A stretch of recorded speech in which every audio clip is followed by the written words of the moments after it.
Yes. Good morning once again. It's me, DJ Kabu. Ngayon, ang gagawin namin ngayon dito sa Boracay para mas maganda yung experience at bago kami umuwi ng Davao City, syempre, anong tawag dito, sir? Scuba diving. Ano tawag? Scuba diving. Ayan, mag-i-scuba diving kami, ha? Ha? Oh, mega love shoutout naman dyan sa inyo sa naggagandahang mga lalaki dito. Hello. Sa Boracay. Ang gaganda ng mga lalaki na yan, oh. Oh, hi naman, hi naman, sir. Hi naman, sir. Huwag kayo mahiya, hi naman. Ayan. Tainga, wag ka kita. Tainga? Ano tainga? Ano meron?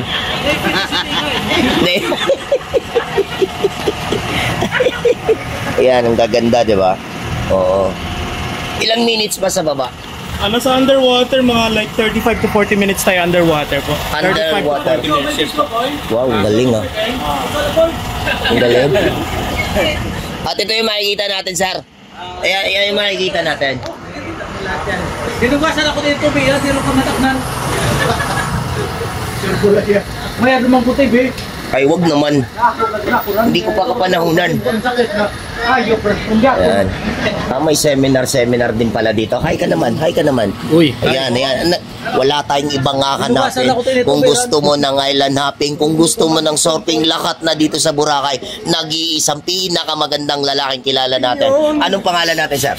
Kuya Lito. Ayan, hanapin na po natin si Lito. OFW, mega love shoutout, Luzon, Visayas, Mindanao. Lito lang sa Kalam. Ayan, diba? Oh, hi naman yan, sir. Hi naman. Hi! Hi sa inyo, ma'am. Hi. Ako nga pala si mga kabungisnis vlogger ng Davao City. DJ po ako sa radyo. Manay naman dyan, man. Wala naman ka energy. Uy, para naman sinaktan, galing. Ayan. So, ito pala yung mga kagamitan nila. Ayan, diba? Para ma-share ko naman sa inyo, para masaya yung pakiramdam, diba? Ayan.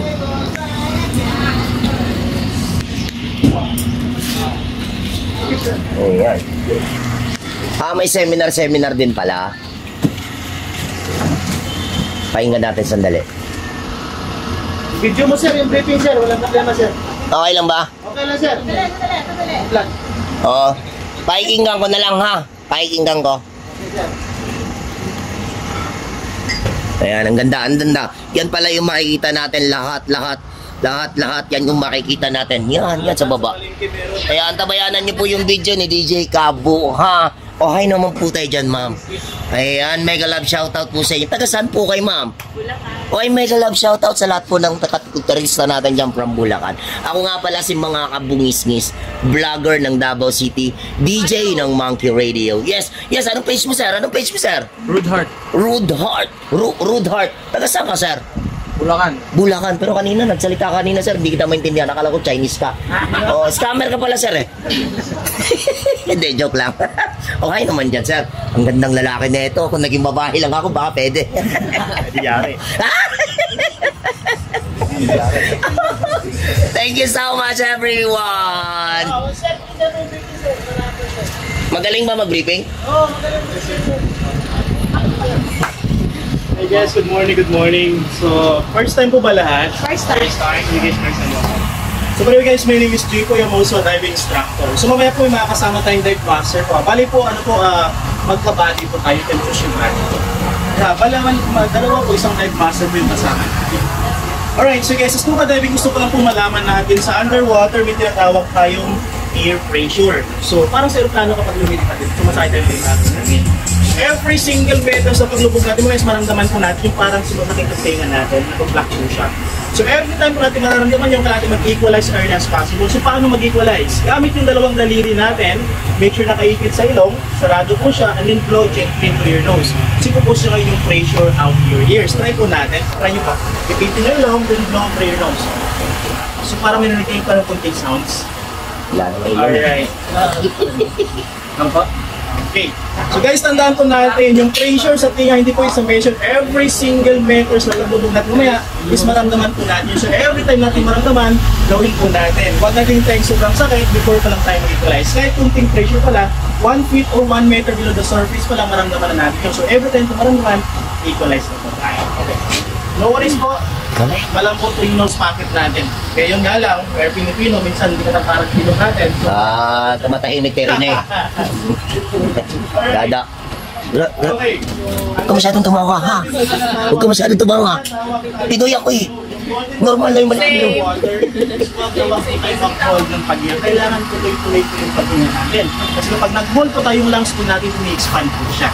So, kailangan normal breathing na po tayo. Don't worry po, after ng breathing na to, meron pa tayong shallow water practice before we come out for the actual dive. May training na tayo. Okay? Then, balik po yung diving equipment natin. Una po, may tinatawag tayong cylinder tank o yung scuba tank natin. Yung cylinder tank po natin sa aluminum po yan, hindi po siya steel, aluminum po siya. And then, hindi po natin siya matatawag na oxygen. Bakit po? Bakit po nasabi yan? Kasi yung laman po nito hindi po pure oxygen. Yung laman po nito is 79% nitrogen and 21% oxygen. Napakatulad lang po ng hangin na tinitake po natin. So, matatawag natin yung normal air or just compressed air. Okay? Malipin lang po yung oxygen po. Okay, so after ng tank, meron tayong regulator na tinatawag ko yung breathing apparatus natin. Kung po yung first stage mo tinatawag, hindi siya nakakulik na doon sa tank, siya magre-regulate ng air natin papunta sa mga causes na to. Bali yung first stage natin, may apat po yan na host na kasama. Bali dalawa po yung sa kanan, and we have also po in the left side po. Yung una po, tinatawag na is primary stable stage. First stage, primary stable stage na gagamitin natin sa underwater police po. And then meron tayong secondary o yung alternate air source po natin. Alam mo po yung purpose ito. Yung purpose ng secondary natin is for shearing clear body. For example, yung kasama natin actually yung na-obvious na tayo, kapag yung ventilator din, you can share this clear body. Kung tayo madamag po, hindi siya system. Kaya medyo mahaba po siya, tingnan po natin. Kaya po yung diving is safe po siya as long as we're not diving alone. Tandaan po natin, there's a lot of diving also na always dive with the body or with the body system. Kailangan dalawa po tayo. Okay? So, pangit naman po mag-dive mix. Alright, primary natin, we have also secondary or known as octopus po yung sharing to your body. And then, sa kaliwa naman po, may tinatawag tayo blue pressure inflator it was connected to your bracket. So, may dalawang button po ito. Una po, yung inflator button and we have the deflator button. So, pag pinush natin yung inflator button, yung jacket natin, expand po yan. Kaya magkakaroon siya ng air po. By the way po, baka inisip yung gagamitin para umakyat, hindi po yan ginagamit para umakyat. Okay? Kasi pag ginamit natin yan para umakyat, sobrang bilis po ng pag-akyat natin. Mandaan po natin pinagpabawal sa scuba diving na umakyat ng mabilis. Kasi kung umakyat tayo mabilis yung lungs natin, ginagamit ng inflator button natin for controlling our buoyancy in underwater. Alam mo, fancy ko yung buoyancy, di ba? Buoyancy po yung makapag-float sa tayo. Right?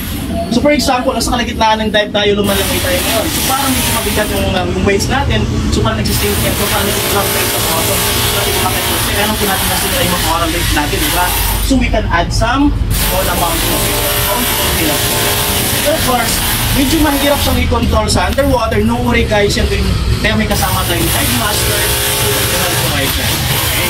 So sila po bahala pag-add ng inflator button. And we got also the deflator button. Ginagamit ang po siya when you start to descend po sa paglubog naman natin from the surface to the bottom. And inflator and deflator. Huwag natin paglaruan po. Abing tal nangyari sa akin. And next one po yung SPG po natin. SPG means SPG means submersible pressure gauge or known as air gauge po. Dito natin makikita kung mayroong pang air yung tanki natin. Kaya dito siya makikita. But of course, okay, tandaan po natin yung gagamitin na tanki natin is bago po yan. Yung naman po is 200 bar or equivalent of 3,000 PSI po. Marami po naman yan. Okay? So makapag-stay po tayo ng 30 to 35 or 40 minutes underwater. Pinaka-full for 1 hour. Okay. Next one po yung jacket natin. Tinatawag natin siyang BCD. BCD means buoyancy